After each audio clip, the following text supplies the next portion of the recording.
Halo, Assalamualaikum teman-teman yang ada di YouTube. Bagaimana kabarnya? Semoga sehat selalu dan diberikan kelancaran dalam mencari rezeki yang halal. Amin ya rabbal alamin. Teman-teman, berjumpa lagi dengan saya di channel saya ini, Logika Bang Bro. Channel yang berusaha memberikan sedikit edukasi, sedikit motivasi, tidak ingin menggurui, apalagi merasa yang paling benar sendiri. Serta tidak ingin merugikan pihak manapun teman-teman ya, terkecuali pihak tersebut merugikan pihak lain, maka bersiaplah untuk saya bahas di setiap konten yang saya sajikan. Seperti itu teman-teman ya. Baik teman-teman, tidak terasa ya, bulan puasa sudah memasuki hari kesekian ini teman-teman ya. Saya doakan juga, harapan saya semoga teman-teman muslim wal muslimah yang menjalankan ibadah puasa tetap lancar ibadahnya teman-teman ya, sampai lebaran tiba. Dan pada kesempatan kali ini saya ingin kembali membahas tentang, ya bisa dikatakan adalah pihak yang merugikan pihak lain. Tentunya itu pasti ada setiap konten yang saya sajikan ini. Yaitu dari marketplace lagi teman-teman, dan marketplace-nya apa? Masih sama seperti di konten saya sebelumnya ya.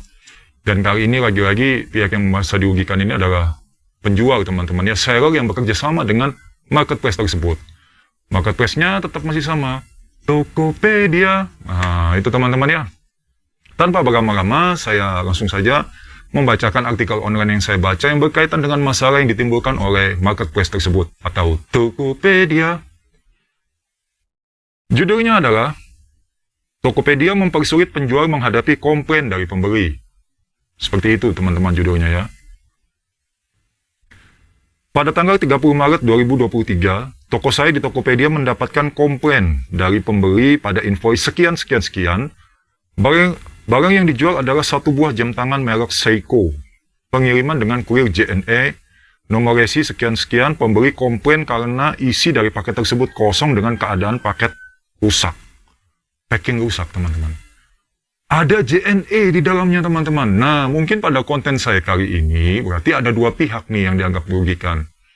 Tokopedia-nya yang menghambat dan JNE-nya yang mungkin masih berkaitan dengan video saya sebelumnya tentang JNE juga. Adanya kelakuan oknum-oknum nakal di dalamnya teman-teman ya. Ini bahaya ini kalau gini terus-terusan. Paket ini sudah nggak ada yang percaya lagi akhirnya. Terus akhirnya orang juga bertransaksi online, itu juga khawatir teman-teman ya. Saya lanjutkan lagi. Nanti untuk gambarnya akan saya beri link di bawah teman-teman ya, karena ini gambarnya cukup banyak. Kalau saya sajikan di konten saya nanti terlalu banyak, space-nya tidak ada. Lebih baik nanti saya sajikan linknya, nanti bisa teman-teman baca ulang ya untuk kasus terkait ini. Setelah menanggapi komplain tersebut, Tokopedia meminta penjual untuk menampilkan bukti berupa foto atau video dan screen record detail waktu sebelum barang dikirimkan. Bukti-bukti tersebut sudah saya lampirkan sesuai arahan dari admin pusat resolusi Tokopedia. Namun karena ketidaktahuannya, admin pusat resolusi Tokopedia mengatakan jika bukti barang yang saya lampirkan berbeda dengan yang ada di etalase alias kecil, atau seenaknya saja memvonis barang. Saya sudah jelaskan bahwa barang yang dikirimkan sama persis dengan yang ada di etalase. Terkait ukuran aslinya pun memang berdiameter kecil 35 mm atau boy size. Boy size teman-teman ya. Ini gambarnya juga cukup banyak, nanti bisa teman-teman baca lagi di link yang saya berikan teman-teman ya. Nah jadi di sini setelah mendapatkan komplainan tersebut, pihak penjual diminta untuk mengirimkan bukti teman-teman ya, berupa screenshot dan juga screen record. Screen record itu kayak perekam gitu ya, perekam gambar, perekam gambar bergerak yaitu video gitu. Nah sudah diikuti arahannya, tetapi ya mungkin entah karena ketidakpahaman atau kurangnya pengalaman dari Tokopedia resolusi ya, pihak tersebut mengatakan dengan dari ukurannya berbeda dengan yang ada di etalase yang dicantumkan di Tokopedia teman-teman. Nah seperti itu ya. Tidak cukup sampai di sana, admin Tokopedia bertele-tele dan kembali membuat dari baru dengan menyalakan video packing yang mereka sebut-sebut tidak dari awal pengemasan. Padahal di sana sudah jelas ada foto, video, serta screen record yang saya lampirkan. Lalu pada tanggal 4 April 2023, pihak JNE mengatakan bahwa tidak ada bukti video pengemasan yang dibutuhkan. Apa mungkin Tokopedia tidak menyerahkan bukti yang sudah saya kirim kepada JNE? Nah, Tokopedia-nya minta bukti kepada penjual. JNE-nya mengatakan tidak ada bukti, ya, tidak ada bukti video pengemasan yang dibutuhkan. Satu ngomong minta, yang satu bilang tidak ada. Ini mana yang benar? Ini akhirnya kan yang dibikin bingung dan dibikin pusing adalah penjual. Pada kali ini memang lagi-lagi yang dirugikan adalah pihak penjual yang bekerja sama dengan marketplace tersebut, teman-teman ya. Seperti di konten saya sebelumnya, di mana konten saya sebelumnya itu tentang penarikan dana yang tertahan. Kali ini pihak penjualnya merasa dirugikan dari komplainan si pembeli. Sudah disertakan bukti, tetapi ada lagi dari yang lain ya. Selalu akan ada alasan teman-teman, 1001 alasan. Seperti itu teman-teman ya. Kita lanjutkan dulu. Mau heran, tapi begitulah sikap admin Tokopedia pada seller. Meskipun ada bukti, tetap saja berdalih dengan cara lain. Luar biasa kepada Tokopedia. Saya minta keadilan bagi penjual dan tidak berat sebelah. Saya harap segera ada penyelesaian juga tanggung jawab dari Tokopedia dan JNE selaku jasa kirim. Seperti itu teman-teman, artikelnya. Bagaimana menurut teman-teman dalam hal ini? Nah, pada permasalahan ini, ada dua pihak yang disebutkan oleh pihak yang merasa dirugikan tadi, selaku penjual ya di Tokopedia. Menyebutkan pertama Tokopedia dan juga JNE teman-teman. Kalau kemarin saya memang membahasnya secara terpisah. JNE memang ada permasalahan tersendiri, yang dimana ada pengirim ya, yang meminta menggunakan jasa mereka, tetapi barang itu tak kunjung sampai, bahkan diklaim hilang. Nah, sekarang Tokopedia pun kemarin saya bahas juga sendiri, Tokopedia sendiri ya, dalam arti permasalahan yang timbul karena kesalahan mereka, kesalahan dari pihak Tokopedianya ya. Sekarang ini bisa dikatakan duet teman-teman, duo, membuat kesalahan yang merugikan pihak lain. Dan kali ini adalah pihak penjual, lagi-lagi penjual. Kenapa ya? Akhirnya coba deh dibayangkan, kalau semua penjual merasa dirugikan dengan pihak marketplace dan juga pihak pengiriman, lama-lama nanti juga orang akan hilang kepercayaannya. Saya sudah bahas ini di konten saya sebelumnya. Bagaimana ceritanya orang akan terus percaya jika pelayanan yang Anda berikan itu buruk, teman-teman. Saya sebut lagi ya, ini juga pengalaman baru 1 hari yang lalu. Pengalaman nyata yang dialami oleh teman saya, Joni. Dia pesan barang di Shopee, ini memang bukan Tokopedia, di Shopee. Tidak bisa memilih jasa pengiriman, pokoknya ikutnya Shopee Express. Dan ini bukan baru 1 kali aja, sudah beberapa kali dialami oleh kenalan-kenalan saya.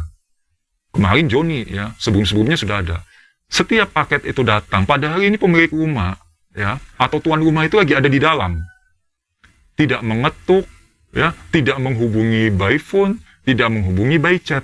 Paket tiba-tiba ada di depan rumah. Nah sekarang coba bayangkan, ini nggak sekali 2 kali kejadiannya teman-teman ya. Ini dalam hal Shopee Express ya, mungkin agak melenceng sedikit. Sekarang bayangkan kalau paket itu ditaruh tanpa konfirmasi. Terus misalnya orangnya itu lagi nggak aktifin paketan data misalnya. Penerima itu.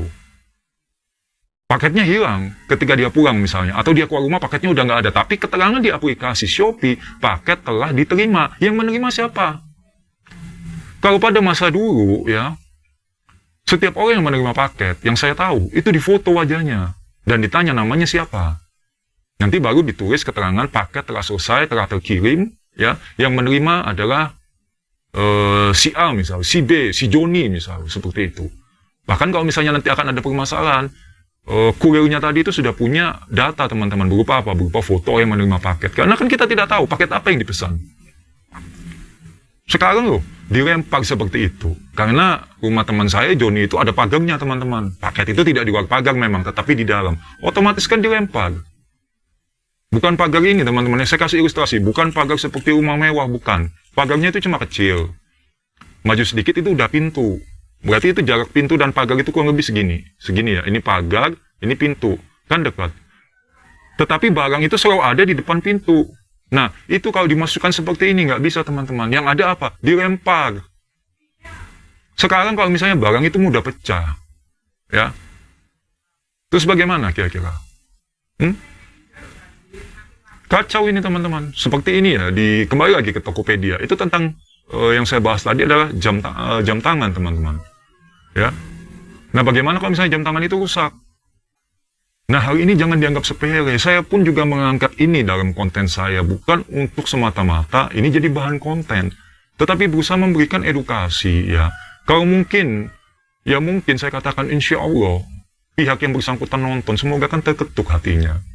Saya juga bukan pendakwah teman-teman, saya juga bukan ulama, saya cuma berusaha memberikan edukasi seperti kata-kata saya setiap membuka video yang saya sajikan. Memberikan sedikit motivasi, sedikit edukasi, pemahaman ya. Tidak ingin merugikan siapapun, tetapi kalau Anda merugikan ya maka ditegur secara online seperti ini. Tetapi baik-baik ya, saya tidak ingin menjelekkan Tokopedia juga, karena saya juga penggunanya, teman-teman ya. Nah, kemarin kan di video saya sebelumnya, saya juga menunjukkan ya bahwa saya pengguna Shopee seperti itu. Nah, saya juga pengguna Tokopedia, teman-teman. Nah, seperti ini, teman-teman ya.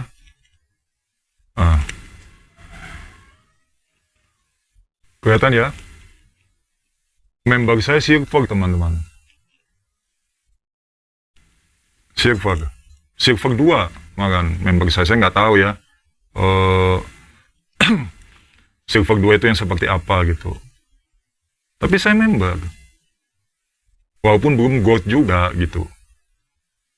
Tetapi kan di sini saya menggunakan Tokopedia tersebut untuk kebutuhan transaksi digital saya. Nah, kalau begini saya sebagai masyarakat juga, tentunya teman-teman kan akan bingung ke depannya mau percaya yang mana nih. Sekarang JNE kita dalam hal ini sebagai jasa kirim yang dipilih.